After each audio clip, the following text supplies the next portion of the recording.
गुरुर्ब्रह्मा गुरुर्विष्णु गुरुर्देवो महेश्वरः गुरुर्साक्षात् परब्रह्मः तस्मै श्री गुरुवे नमः। ध्यानमूलं गुरुर्देवो जामूलं गुरुपदं मंत्रमूलं गुरुवाक्यं मोक्षमूलं गुरुकृपा। परम पूजनीय प्रात स्मरणीय एवं हमारी वच्चे नहीं सका आप सर्वना हृदय में विराजमान पूज्य कनु बापू संतों कोई दिवस मृत्यु नहीं थતું। जो मृत्यु थाय ने तो एनी तिथि मनवामां नहीं आवे। भगवाननो जन्मदिवस ने संतोनी तिथि मनवामां आवे छे। खूब सुंदर कार्य करना युवा वक्ता अने एवो पण जे देश विदेशनी अंदर जईने धर्मनो प्रचार करता होय एवा सुपात्र शिष्य कनुबापूना तेने गुरुभाव छे कनुबापू प्रत्येनो एवा हरिवंशदासजी તેમજ ભાગવત કથાકારના ખૂબ જ આનંદથી અને પ્રેમથી જે આપ સર્વને મા ભગવતીની કૃપા વર્ષાવી જાય એવા દેવી ભાગવતના કથાકાર ऋषि बापू बोलो सुंदर नाम से अने संगीत कलाकार मित्रों आप सर्व माताओं बहनों भाईओ अहीं पधारनार अमारा मंडलना अध्यक्ष एवा महामंडलेश्वर सीताराम बापू परम पूज्य जगन्नाथ बापू તેમજ દેવીદાસ બાપુ તેમજ લંબે હનુમાનના મહંત રામ નરેશદાસજી બાપુ તેમજ नामी अनामी दरेक संतों चरणों में मारा कोटि कोटि नमन। नवरात्रि की मंगल शुभकामना। मित्रों राम कथा देवी भागवत તેમજ शिव महापुराण અને આ જે ગ્રંથોની રચના થઈ છે ને એ તમારા અને મારા જીવનમાં સુકેલી ભક્તિને જગાડવાનું કાર્ય કરી રહી છે। દેવીમાં જવો ને તો ત્રણેય દેવતાઓ બ્રહ્મા વિષ્ણુ મહેશ એ પણ દેવીની ઉપાસના કરતા। એમ આ જગતની ઉત્પત્તિનું સ્થાન જ દેવી છે। એટલે આજે નવરાત્રિના 8મા અને નવરાત્રિ અત્યાર પછી 9મું નોરતું શરૂ થાય છે।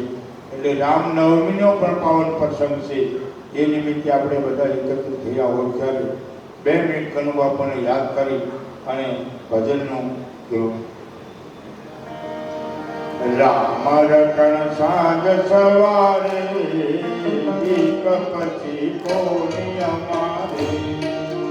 राम रटन सांझ सवारे दीप पछी कोनी अमारे। राम रटन सांझ सवारे दीप पछी कोनी अमारे। राम रटन सांझ सवारे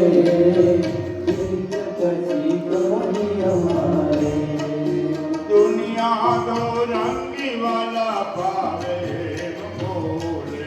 दुनिया दो रंगी वाला पावे बोले। दुनिया दो रंगी वाला पावे बोले। दुनिया दो रंगी वाला पावे बोले। प्रेम रस विधो विनारे दीप पछी कोनी अमारे। प्रेम रस विधो विनारे दीप पछी कोनी अमारे। हरि रस विधो विनारे दीप पछी कोनी अमारे। हरि रस विधो विनारे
જગન્નાથ બાપુના ખાસ મિત્ર અમારે લંબે હનુમાનના મહંત જે હાલમાં હયાત નથી પણ પરમેશ્વર દાદીના પણ ખાસ મિત્ર કોઈ પણ કાર્ય હોય તો અમને બોલાવે અને સાથે મળીને ભજીયાના ખૂબ શોખીન હતા. અમારે અટલ આશ્રમમાં આવે અને અમારે હરિવંશ દીપકભાઈના બધા આવે અને એવો એનો સ્નેહ કારણ આપણે એક પરિવારના હોઈએ અને હરિવંશ પણ એ જ થિયરી ઉપર ચાલી રહ્યા છે. અમે ગેટની અંદર આવતા હિતેશભાઈ સાથે અમારી એ જ વાત થઈ કે જે કોલેજની લાઈફમાં ભણવાની જરૂર હોય એ માણસ આજે તમને અને મને ભણાવે છે. એ આધ્યાત્મિકની શક્તિ છે, ગુરુની શક્તિ છે. તમને અને મને જ્ઞાનનો ઉપદેશ આપી શકે છે. અષ્ટવક્ર નાની ઉંમરની અંદર જનકના ગુરુ બનતા હોય છે. ભક્તિ કરવામાં કોઈ ઉંમર નથી હોતી. બાલ્ય અવસ્થે ધ્રુવ, પ્રહલાદ, એક ધ્રુવ અને શબરીબાઈ જેને લગ્ન સમયે બકરાની બલિ આપવાની હતી અને એમ કહ્યું કે આવા લગ્ન શા માટે મારે કરવા? અને મતંગ ઋષિને અપનાવીને આજે શબરીને રામના દ્વાર પર જઈ શબરીને પૂછવું પડ્યું રામને કે સીતા ક્યાં છે? એની ભક્તિ કેટલી છે? ભક્તિમાં કોઈ ઉંમર, કોઈ ધર્મ, કોઈ કાંઈ નથી. તમારો ભાવ એ જ ભક્તિ છે. ભાવ એ જ પરમાત્માનું સ્વરૂપ છે. આપણે તેલના ડબ્બા ખરીદી લઈને પછી હારો ભાવ આવે ત્યારે વેચીને કોઈ પણ વસ્તુ દુકાનવાળો ખરીદે જ્યારે કિંમત આવે ત્યારે વેચે, 2 પૈસા નફો થાય. એમ ભગવાનના પ્રતિ પણ આપણને ભાવ હોવો જોઈએ. શુદ્ધ ભાવ, શુદ્ધ હૃદયથી ભાવનાથી કરેલું કર્મ. અને અમને ખૂબ જ ગૌરવ છે હરિવંશ જે કરી રહ્યા છે ને એ પૂજ્ય બાપુની પ્રેરણા છે. મને લાગે છે કે પૂજ્ય બાપુ સાથે એનું હૃદયથી એવું જોડાણ છે કે એને આ બધા કાર્યક્રમને સૂચિ આપતા હોય કે તારે આ કાર્ય કરવું, આ બનાવવું. તમે મહિને 2 મહિને કાંઈ ને કાંઈ ભાગવત કથાથી માંડી, યજ્ઞથી માંડી, સંસ્કૃત વિદ્યાલયથી માંડી એની જબરજસ્ત પ્રવૃત્તિ છે જે નાની વયની અંદર પૂજ્ય બાપુની ગુરુ પરંપરાને જેને જીવિત રાખી છે. અને આમાં એની અંદરથી આપણે ઘણું શીખવાનું છે. આવા નવયુવાન છોકરાઓ તૈયાર થાય એમની સાથે જે આજે વેદોની અંદર યજ્ઞ કરી રહ્યા હતા બધાને ખૂબ ખૂબ મારી સાધુવાદ છે. અમારા હૃદયથી બધાને સંતોના આશીર્વાદ છે કે તમે આવું કર્મ કરતા રહો. સનાતન ધર્મનો પ્રચાર કરવો જ જોઈએ. અને પૂજ્ય બાપુને આજે કેટલા વર્ષો વીતી ગયા, દેશ વિદેશથી ગઈ પૂજ્ય કનુ બાપુ, દીપક બાપુ અને એમના પરિવારમાં આજે જેની માત્ર જવાબદારી છે એ આપણને બધાને માળાના મણકાની જેમ પોરવીને રાખે છે, ગુરુ પરંપરાને જીવિત રાખે છે. એઓને તાળીઓથી વધાવી. તમે લોકો ખૂબ જ ભાગ્યશાળી છો. કનુ બાપુની ખાલી જગ્યા એ આ છોકરાએ પૂરી છે, હરિવંશ એ પૂરી છે. અને અમને તમે ખૂબ પ્રેમ આપો, ખૂબ સહયોગ આપો, આ આશ્રમનો ખૂબ વિકાસ કરો સાથે મળીને. અને જેની વસુદેવ કુટુંબ કંપની ભાવના છે એવા નવયુવા વક્તા અને એની ભાષા મૃત્યુભાઈ, એમની કથા અમારા આશ્રમની અંદર પણ દૈવી ભાગવત તારીખ 18/5/2023 24/5/2023 વિરામ કથા લે છે. એમાં હું તમને બધાને સાદર આમંત્રિત કરું છું. તમે તાળીઓ પાડવામાં બહુ કચાશ કરો છો. આમ તો હું ગુણગાન નથી ગાતો, પણ એ યુવાનને આવા મોકા આપો. તમે પણ ગામડામાં કથાઓ રાખો અને એમને વધારેમાં વધારે કથાની અંદર રસ છે, સંસ્કૃત વિદ્યાલયમાં રસ છે કે આપણા બાળકો ભણી ગણીને સંસ્કૃતનું પઠન કરી શકે. એક પણ માણસ આમાંથી નીકળે તો કાલે કોઈ કથાકાર બની શકે છે. રમેશભાઈ ઓઝા મોટું વિદ્યાલય ચલાવે છે, આમાંથી કોઈ નીકળે અને એ કનુ બાપુના આશીર્વાદ એમને પ્રાપ્ત થાય. અને ખૂબ આ આશ્રમ તમે બધા ભેળા મળી સાથે મળીને વિકાસ કરજો અને બાપુને ખૂબ ઉત્સાહ અને પ્રેમ આપજો. બાળક છે, નાની મોટી કંઈ કદાચ કોઈને ઘણીવાર કોઈ કાર્યક્રમમાં વ્યસ્ત હોય ને તો ન બોલાવ્યા હોય, કેમ કે અમને બોલાવ્યા નહીં, અમને બાપુ, એવું નથી હોતું. હવાની કાર્ય રુચિ હોય છે. એમ કોઈ પણ નાની મોટી ભૂલને છોડી અને આશ્રમની અંદર સહયોગ આપી આનો વિકાસ કેમ થાય, આની પ્રગતિ કેમ થાય. અને આજે આ પ્રસંગે પૂજ્ય બાપુની આમ જોઈએ તો બીજી પૂર્ણતિથિ નિમિત્તે આપણે બધા એકત્રિત થયા હોઈએ અને પૂજ્ય બાપુના આશીર્વાદ. એવું કહે છે કે શાસ્ત્રોમાં સંતોનું મૃત્યુ નથી થતું. સંતોનું મૃત્યુ થાય ને તો આ બધા આપણા બાપ દાદાનું 12મું કરતા હોઈએ છીએ, સંતોની તિથિ મનાવતા હોઈએ છીએ. એટલે આવા કાર્યક્રમની અંદર સહયોગ આપી આવા આશ્રમની કાર્યક્રમ થતો હોય એમાં સહકાર આપી ઉમદા કાર્ય કરજો એવા મારી મંગલ શુભકામના સાથે પૂજ્ય હરિવંશને ખૂબ જ બાપુનો આશીર્વાદ પ્રાપ્ત થાય અને આપ સર્વનો સહકાર મળે એ મંગલ કામના સાથે રઘુવીર ધામની સનાતન ધર્મ હનુમાનજી મહારાજ, ગૌ માતા કી, ભારત માતા કી, વંદે નમઃ પાર્વતી પતે, હર હર મહાદેવ.